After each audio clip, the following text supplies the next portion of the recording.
Howdy, I'm B. Let me welcome you to the Beer Snobs Radio Show. We're a bunch of friends who are not experts, but we know we like in beer. Our definition of a beer snob is someone who just won't drink craft beer. So sit back and listen to us blind review beers on the Beer Snobs Radio Show.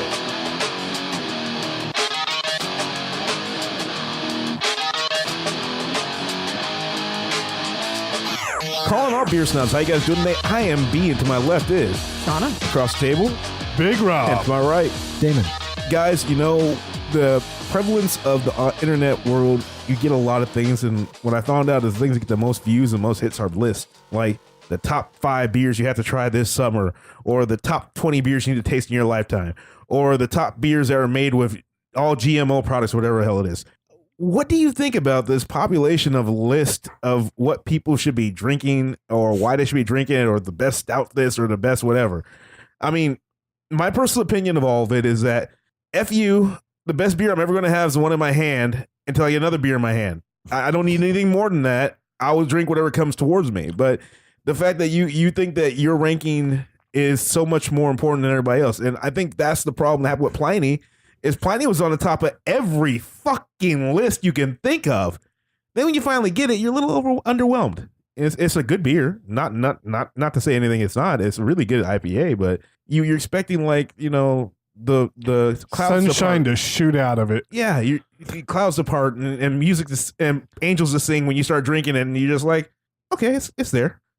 Big Rob? I think it's an impossible, stupid task to begin with, ranking the beers. You might as well list what the best food is. There's so many types. There's Pizza. so many different things that picking one thing that everybody should like, that's just stupid. It's asinine. You know, if you're trying to do it by category, at least you're breaking it down a little bit. But just beer, yeah, fuck yourself. Big Shauna. I don't know. It feels like kind of like a slow news day for these beer journalists, I guess. When I click on the list, it's just like I'm bored and I just want to read something. And when I read it, I'm looking for a beer I like. And if the beer is not on there that I like, I just throw my computer into the wall. Like, I really don't. At this point, I really don't care. I mean, there's a lot of beers that they'll say, oh, yeah, this is so awesome. You need to try this. But I hate it because, like, a lot of other good beers with not a lot of exposure are getting, like, you know, they're in the shadows and nobody's really going to know about them. So I don't know. I don't care. One more thing that I'd like to add in is one thing I have noticed in these beer lists is the same guy will list beers from the same company over and over and over again. See? Like he's getting paid, which he probably is because that's what fucking happens. Some of these guys, yeah. Most of them. Actually, I would agree with Rob. There's a lot of those lists, and there's got to be like more than like 3 beers on a top 10 list that are by the same brewery. Yep. Yeah, well, it's just like there's movies. Sometimes they have movie lists, and then you get the same kind of thing where you have, like, they'll obviously they like a certain director, and they're talking about their movies being more than another. It's just it's a preference thing, which brings me to my opinion on the subject, which is I don't give a fuck. Personally, I see someone's top 10 list, and I don't care because they're not me. So why should I give a shit? You know, it's one thing if there's somebody out there as a reviewer who I happen to agree with 9 times out of 10, then I'll take their opinion with a grain of salt. But I haven't found many people like that. So honestly, whenever I see some top 10 list, I'll read it and I'll scoff a lot. And I'll you know, there's a lot of what? Yeah, which I do for a lot of top 10 lists for everything. But no, yeah, I don't give a damn. Honestly, it's like we say at the end of this show, we try to remember to say sometimes, is don't take our word for it, try it for yourself. Because honestly, you know, we have our tastes and our opinions, but that isn't the end all be all. We even know this. Even though we're called the beer snobs, we can admit that. These assholes don't. They want you to do exactly what they fucking say. Mm-hmm. They want you to buy exactly what they want you to buy. And the hell with that, you know, you should take your taste buds on a joyride. You know, don't trust some douche who's, you know, according to at least, you know, 2 out of 4 of us here think that they're probably getting paid to sell you Sam Adams. You know, like, oh, is it Professor? Yeah, you hiding behind a computer under a different alias. Yeah, probably. Seriously, I do this show hoping you guys are at home drinking a beer that you've never had before, talking shit about it with us. Well, at the very least, like, oh, fuck that. I like that beer. The hell's wrong with them? Yeah. Assholes. Talk That's shit just on entertaining. us. Yeah, That but just That's makes it fine, too. entertaining. Makes it interactive. And then they never listen to us again. No, they listen to us because just like, people that, don't like Howard Stern listen to him more than people that do. So, that's how it works. And if you do disagree, put it on our Facebook. And coming next week, the Beer Snobs top 10. Yeah. I'm kidding. No. Kidding. No, you know what's good? You know what's good? Like my Which favorite critic is comment. better? My Is it favorite me? comment Is it was B? my favorite comment on the Facebook page was like some weak ass troll who like posted from like the Midwest with just like I love Budweiser. I was like I almost replied, but I'm like that is so. I mean that's not even good trolling. That was You're so replying bad. right now, kind of, though. No, I'm acknowledging his existence, which I shouldn't even do because it was such a bad Exactly. troll. But it was so bad I didn't feel like responding online. You should have, and then you should have talked about it on the show. Yeah, well now I Really am. So there you go. So next week, the Beer Snobs top 10. Yeah, kidding. So beer number 1. Biddable one. Beer number one. It's nice and dark. I like the Yes. smell. Looks and smells so good. Oh my god. If it smells creamy. Oh god. Oh, this is good. I haven't even tasted it yet. I'm just swimming in the smell. Ooh, That is rich. it is rich. Wow. I expected a little more hop on the end to balance it out, but no, it's obvious. It tastes like a porter. Hef, Clearly, could I get a fork and spoon so I can Fork and a- fork fork and a- and knife so I can cut into this Fork and thing? a spoon? Yeah. Fork and a spoon. well, I guess that makes more sense technically Yeah. because it's a liquid. No, he's But, two-fisted, and that's why. Shit. No, Well, this is thick. This is creamy. This is a very, very enjoyable beer. And again, I believe it's a porter. I'm getting a little smoke on the end. It's not too heavy, but yeah, it's very light on the bitter. Yeah, Very light on the bitter, which there should be more bitter in it. Mhm. Just a little bit more. I don't know. There's not a whole lot of the sweet either. It's there. So it's there, and so is the bitter. It slides in. No, the bitter is barely there. It should be in the aftertaste. It should be on the back end. It's not there. It's enjoy gone. it. It's there. It's like just like a thief in the night. It's there and it's gone. I think the thing I like about this is it doesn't feel too heavy on my stomach. It feels like I could have maybe 4 or 5 of these in a night. Yeah, it looks like it would coat better too. Like it would coat your palate. It would coat the glass. It doesn't really. Yeah, I would think you'd have a lot stronger mouthfeel with this. Yeah. That's what I'm really missing about it is the mouthfeel on it is really weak. Yeah. It's not as staying as what I expected from this beer. The Yeah. flavor says one thing, but the actual physical feel says Yeah. another, which is making me really curious about what this is. Yeah. Actually, Yeah, it's and kind of I like what I would actually- like in Yeah, I more I of actually these think beers. that's good beer craftsmanship. You think so? Yes, I do. I like a thicker mouthfeel though when it comes to beers like this. It gives you an all around better experience. But I think because that's more what naturally comes, that this is something that they probably attempted to achieve. Maybe, but again, this is why I said I'm really interested in Yeah, seeing would, what would this this is. be, Beer would this be like a science. sessionable porter? Yeah, Almost. Yeah. yeah, we're pretty much there. I would think And I would go all the way. I saying really yes. enjoy this. Yes, this is something that I would session, You definitely. could, And- this is a sessionable porter. And Oh, since shit. I'm not getting too full from this, I would just want to get a big bowl of ice cream and just have it with this. Ugh, have this in some kind of float. Oh, this would be yeah. a good float. All right, give it to us, B. Reveal. It is the Lost Coast Yes. Brewery Stout. 8-ball stout. It's just a stout. It was borderline. It was a smoky stout. It was. Not for the faint-hearted. Our stout rewards the palate with robust flavors of roasted malts and heavy hops. A creamy, smooth surprise. Heavy hops. 5.8%. Yeah, I don't taste the hop. It's sessionable to me. 5/8 sessionable. Yeah. Yeah. Yeah, we got the pale malted barley, oatmeal, roasted and chocolate malts, Pacific Northwest hops. Really? Well, now I kind of get the hops at And the then end of the glass. Ale yeast and crystal clear mountain water. It was probably the ale yeast that may be added to the lightning of the I think whatever they did, they made a really good choice making the mouth feel so light. You know what? I think that roasted chocolate was part of what. that was the what smoky. threw it- That threw was us part of off. that little Yeah. smokiness came from the roasted chocolate. Yeah, it's got to And be. yeah, after hearing that and tasting it, I definitely saw that. Mm-hmm. It made a lot more sense. Yeah. What about the bottle? Bottle's nice. Nice big 8-ball on it. Makes me want Simple. Yeah, makes me big want to go 8 play brow on billiards, green. man. I mean, it's Let's go to the billiards hall, man. Let's Pockets play- and rockets? Yeah. Rockets and pockets. Yeah, whatever it is. The other way around. Yeah. Actually, rack them up. Rack them up. Oh, yeah, rack them up right down the Rack street. 'em up.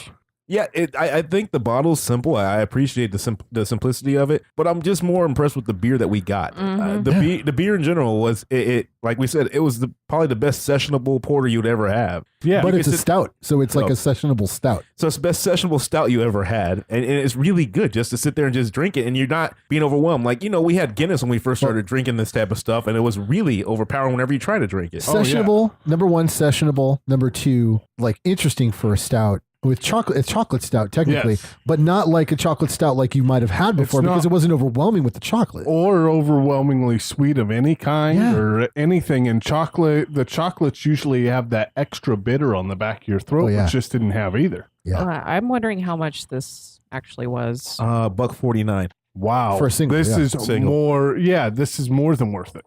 More than worth it. Yeah, I definitely. Wow, I'm already. It'd probably be like $8 for a 6-pack. I can't wait to see what the hell's next because that's a great price. That was pretty impressive. Yeah. All right. That is more than worth it. I would pay almost twice as much, half again anyway. What, $2.25? I'd pay $2.25 a bottle for that. What the hell is this? Beer number 2. Oh, Ooh, little bit of citrus in that one. Holy shit! Oh, wow. Phew. I think I know what this is. I'm watching all you guys. Should I just smell it now? just go for it. Go for it. Pine it up. IPA, citrus and pine. Smells pretty fucking good, actually. And citrus, and a whole lot of citrus. Jesus. You know what? I think there's citrus in this. Yeah. The smell There is might be. the smell is always usually pretty good with these beers, but once you taste them, that's the deal breaker for me. Yeah, it's like, just freeze this up. Make a pine cone pop. It's not that bad. No, I don't like it. No, it's not that good either. There's no Oh my god. There's no bite. There's no bite. Yeah, there's no bite. It's I like don't pine know what water. to say. It's like pine water. That's why I don't like it. It just tastes like watery. And I think Hef just. Oh wait, no, never mind. No, there's the bitter.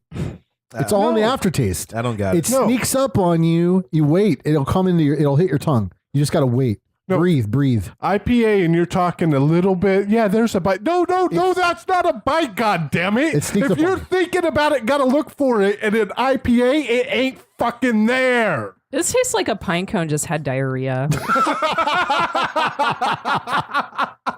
So somebody says it's not an IPA because it nibbles on you. Other person says the pine cone just shat in your glass. I think it's okay. I think for what it is, it could be a very, very strong pale. I don't think that. I think it's IPA with the citrus, but I don't think it's a West Coast IPA, and I'm okay with that. I'm okay with not having the hop over hop, but we. I have don't the need smell. hop over hop over hop. What- I okay. need a hop. I think let me see if I can put this differently. I think I know what Rob is saying. That is, when you taste it, you should taste the hops in it. You shouldn't just smell it and then on your initial taste not taste it at all. It should be there. Yes. It should be there, and it doesn't have to Doesn't kick you in have the to- teeth yeah. 8 times, but it at least got to hit you once. Yeah, it's just got to be there, dude. And the smell, I what don't the- needs to overpower. how come? I mean, the smell is heavy, How but are then you the guys- taste How is are you nuts. guys still talking about the hops and the smell? It tastes like nothing. It's just like water. No. I mean, no. No, I'm that's just the trying to point. say what his point was. What he was trying to say because he was kind of going a little over the top of that. 100% rightness. Because Rob is never subject to hyperbole. Got it. Exactly. The concern is it's watery. No, the problem is It's got no mouthfeel. No, it does not. It's a tease. It is a tease. It shows you a bunch of hop leg and then does not put out. Like it That's goes the home worst with you. That is the worst kind of beer. It shows a lot of hop leg. It goes home with you. It laughs at your jokes. And then then all the right things. And then when you're in bed, it turns over and goes to sleep. no, that's then pretty it much what sleeps with happened. your friends, God damn it. No, it doesn't sleep with your friends. No, because I can tell you, my friends aren't sleeping with it either. It seriously, it lets you think you're gonna get some, and you don't get shit. It's a tease, hop tease. All right, what the fuck is this piece of shit? Yeah, let's It's get the called reveal. Hop Teas. Easy Jack Summer Session IPA. Not So an it's a IPA. session. So it's a session IPA. they Session think. IPA. Not, So this is Is Firestone. that why it's watery? Yeah, Yeah. maybe so they can expect Yes. you to drink a lot of it yeah, so you can keep drinking it. because you really want to. Yeah, no. Firestone Walker Brewing Company, Easy Jack, Session IPA, 4.5. Brewmaster Matt went to the mountain and returned with a vision for a different type of Session IPA, one that be brewed with a dry hop and a globe-trotting selection of new hop varieties from Europe, New Zealand, and North America. He foresaw a beer that delivered a massive hop aroma, signature malt balance in an empty glass before you knew what hit you.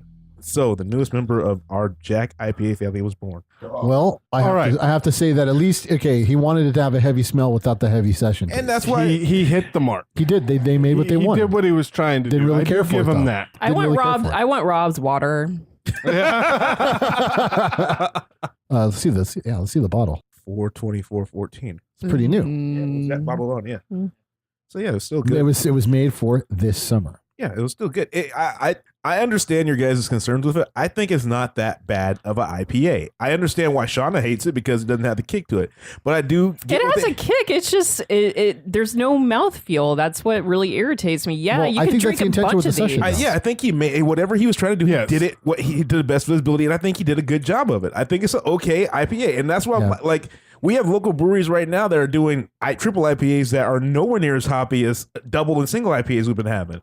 Claremont Craft Ales, you can go there and get a triple IPA that has a fuck ton of hop smell, but you don't get that big kick and big hit. But it's a really good beer still. You're getting 10% out of it. No, and that's a whole lot better. I think what makes it easier to understand this beer is when you realize that it's created as a session. Yeah, 'Cause that's well, the I thing. know that it's just not my thing. That So a session IPA would not be your No. thing because you want something when you go for an IPA, you want an IPA. yeah, You don't want something that's just like IPA light, yeah. and that's pretty much what this is. You know This is what? IPA light. Knowing that this guy went after doing this a session, this does change my opinion of the beer. I like the beer better now. I like the idea behind it. Yeah. It's not exactly for me. I think a little bit of bite would have brought out the flavors a little better and would have helped the beer some. It didn't need a lot, just a little bit in there would have helped. But I think he achieved what he was going for, and the bottle's freaking beautiful.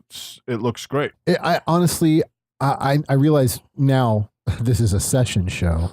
Thanks, Hef. Yeah. The fact is, I don't know if I really like companies making beer specifically to be sessioned. I don't know if that's a good idea because Of course it is. no, I don't know. No, coming off Yeah. of that intent, I don't think that's a good idea. Of course it is. Why is it not a good idea? Yeah, I'm trying to figure Because that some out. people enjoy having beers in session and want their session beers. Because you're limiting your market to those people who wish to session a certain type of beer. So you're not only going into a niche, you're going into a niche of a niche. You're right. And, You're going or into a niche of a niche. Sorry if I pronounced that wrong first time. And the fact is that first off, if people are specifically looking for a session, then they're going to look for the beers that say session or call themselves session. And then you're going to have to experiment with that. And you may not even like that.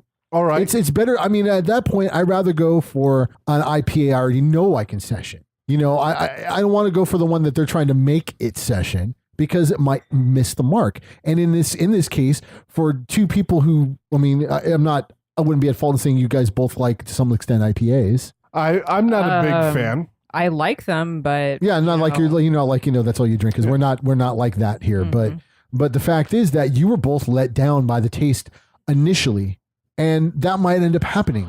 But knowing that it was a session would have changed how I saw it, Yeah. at least to some I degree. appreciate it because the brewer knew what they were Attempted. doing. Yes, You know, it's they, like- they achieved what they were going for.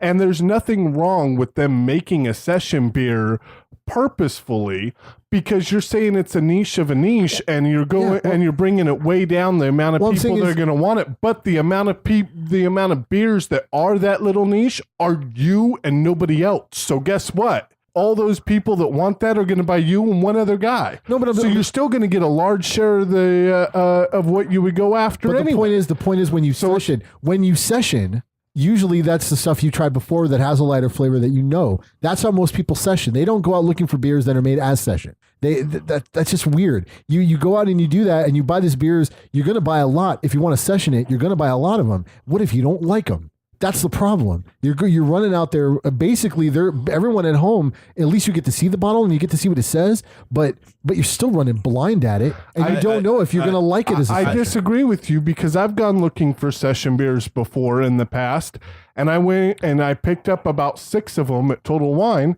and took them back, drank those 6, and then went and bought a 12 of the one I liked. But what about a session IPA? Well, no, you can do the same thing at Total Wine. I understand your dilemma with this. I really do. I think you're coming off on a really good point with saying, why should somebody have to commit to a full 6 or 12 or whatever this is if they don't know if they're going to like it? Well, yeah, because if you do session, you're not going to buy a session for a one-off. Well, I mean, we're being weird here because we're doing a show where we only sample. The fact is, most people that want to actually session for a night are going to buy a lot. Yeah, but because it's the point of session. Here's my issue. Here's my thing with it. I think it's not. I understand where you're coming from. I understand where Big Rod's coming from. I still think it's a great business idea. There's sometimes you just want to drink a beer all day long, and even if you don't like it, you're going to probably finish drinking it because you spent money on it, unless you're one of those people who like giving away beer or throwing money down the drain. I don't know too many people like that. Now, you may hate it the first one. You might keep going through and might get a little buzz after the 4th or 5th one, and you think to yourself, I probably won't buy this again. I get that. Yeah. So you lose that person for that purchase, but I dig the idea of us having a beer that has that hop flavors, that has that palate cleansiness to it, that isn't a 10%er. That's a 4.7. You can actually go get some decent Mexican food with some good hot sauce, pair it up really well, clear out your palate when you want to get more. That's not bad. Now, I get the business part. I get the personal part. I think it's an okay business idea. I just am not going to buy it anytime soon because I'm with D. If I'm going to buy a session beer, I'm going to buy something I'm probably going to get drunk with because I don't fucking session. I drink the drink. Yeah, but I mean, like, if I want a session, I will buy something I know I can session that I've done before. Something that I've tried and went, wow, that was really light. It was pretty good. I could probably drink a lot of them, which doesn't happen that often. You mean like that 8-Ball Stout? Yeah. That was made to be a session beer? So guess what? One of the beers that was made to be a session's fucking succeeded in your eyes. They happen to succeed, but guess what? Not every time. It's not going to happen every time. Okay, guys, we're done with this. So what's the beer of the show? Shauna, which would you like? 8-Ball Stout, obviously. Oh, good. No, I wasn't done. I wasn't finished with my critique when we got on that argument. I wasn't finished with my critique when we got on that argument. So I'm going to finish my critique of the beer. Okay. Okay. What's your critique of the beer? I didn't think it was balanced. I thought it could have done a little more with a little bit of balance. It was a lot of the smell. The hops was too weak. I mean, even for a session, it could have been more well balanced in the flavoring. And had that happen, yet it's still been more easily drinkable, I think it would have been a better beer session. I didn't think it hit the mark. Now I'm fucking done, asshole. Okay, we got 2 for 8-Ball Stout. D, what did you like? Fuck you. What's all of you? Good to know. No, 8-Ball Stout. 8-Ball Stout. I think the sessionable IPA was good, but I think the 8-Ball Stout was the better of the 2 beers. Easily. So the beer of the show is the Lost Coast? Yes. Lost Coast 8-Ball Stout. I'm B from the Beer Snobs, and I'm here to tell you, remember, it's not our opinion, it's your opinion. You know, we drink it and try it. You go try it. You go try it. Make sure you like it or not. And we taste it, you decide. Yeah, that's it. And I'll see you at the bar. Fuck all you guys. Seriously, right in the ass. Hard. I love my water. It's not a session. Calling all beer snobs, I am B, and you just heard one of our shows. Guess what else you can do? You can find us on the interwebs at Twitter, Facebook, G+, and we're on the Stitcher Radio Network. Be our friend on our social networks to find out what we're up to and find interesting beer articles we're releasing. If you want to advertise with the Beer Snobs, you can contact us at marketing@thebeersnobs.com. If you want to give us beer suggestions, you can find us at info@thebeersnobs.com or any of the social networks you can reach us. And as always, I'll see you at the bar.